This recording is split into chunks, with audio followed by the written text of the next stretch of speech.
Welcome back to the Crawford Pirates pregame show. Crawford faces 10th-ranked Coleman in the second round of the Class 2A Division I playoffs. A 7 o'clock kickoff from Kangaroo Field, and Weatherford is straight ahead. It's time for our pregame interview with Crawford Pirates head coach Greg Jacobs. The interview with Coach Jacobs is sponsored by Hometown Construction and Design, which constructs custom-built homes. From the design of the floor plan to the completed project, call them at 254-229-0006 or check them out on Facebook, Hometown Construction and Design. Hey, Coach Jacobs, you had a dominating win over Kerens in the first round. What did you see from your team that you liked the most, and what room for improvement do you see coming out of that round one victory? Well, I thought we did an excellent job of being consistent offensively. That was probably the most consistent we've been throughout the year, throughout all four quarters. We executed really well. Our offensive line played really well. And of course, our backs ran extremely well. So, and we were 100% throwing the ball. I think we threw it maybe, I don't know, 7 or 8 times, but pretty efficient offensively. Very pleased with that. Defensively, I think in some cases early in the first half, we just got so aware of where the ball was.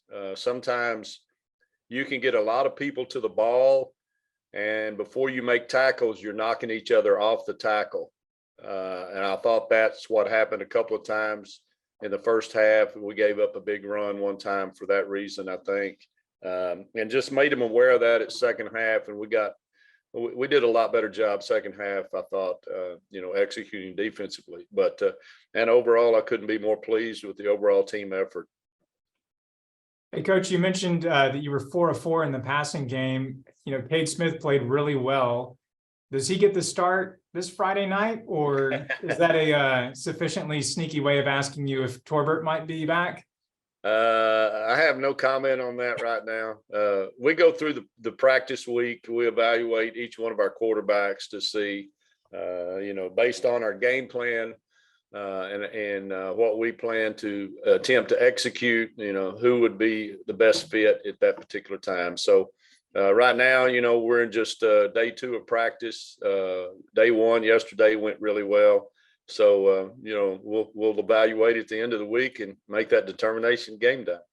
Coach, I'll say, you mentioned before we came on this interview that you're not much of a PR guy, but that was a really good PR answer you just gave.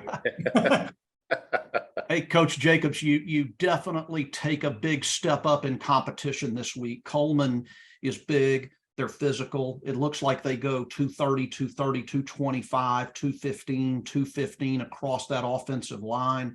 They are 9-2 with their only 2 losses coming at the hands of teams that are undefeated to this point in the season. They also have 3 wins over 3 different teams that won playoff games last week. So what do you see from Coleman on film in this big step up in competition from round 1 to round 2? Coleman is I think an overall just a solid football team, offensively, defensively, special teams. They have all the right tools offensively that they need to execute their type of offense. They have a dual threat quarterback that has. Callie Blankenship, please come to the office. Pardon the. Callie Blankenship, come to the office, please.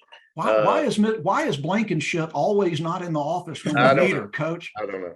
But anyway, their quarterback executes well. He's a very efficient passer, but he's an excellent run threat. They have a very dominant tailback in Ryland Gentry, who has been very effective throughout this year. And then they have, have a couple of wide receivers that are really talented. And so offensively, I think it starts with them up front. I think that's the focal point. Their offensive line is really physical. They're really strong. They do a good job at the schemes that they incorporate into their offense. And then defensively, they've just been, they've given up 90 points all year.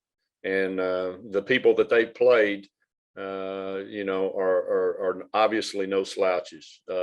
They're a good ball club. There's no doubt about it. Very similar to the caliber of that Centerville was early in the year for us.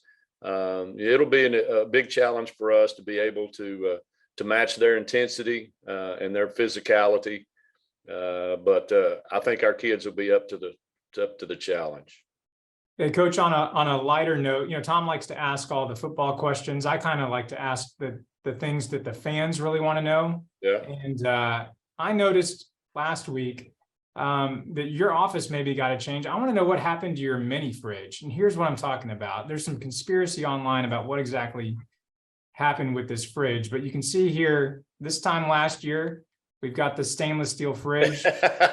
And then last week, so what happened to this fridge? I moved it closer to the door so our coaching staff could get in and out of it a lot easier than going behind my desk to get it. So it's still in here. It's just towards the door. You got less interruptions now. Yeah.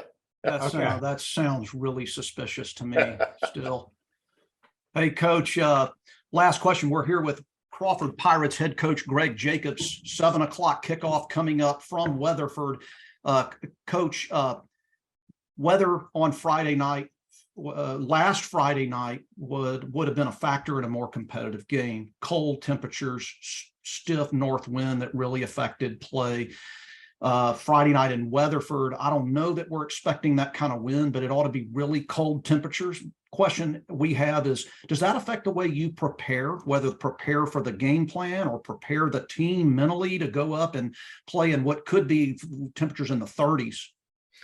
No, we practice in cold weather. We practiced yesterday in cold weather outdoors. We'll do it all this week. We've acclimated, I think, to the cold weather. We've had a couple of 3 situations where we've had to experience cold weather, and Friday night was a challenge. Not just that it was cold, but the wind was, 25 to 30 mile an hour winds, and playing in that situation, it's challenging. Throwing the ball, kicking the ball, obviously can do a number of different things on you. But I think our kids really adapted well to the situation. That was one of my concerns last Friday, was how we're going to deal with elements, adversity outside of the playing field with weather and such. And they had no problem with it.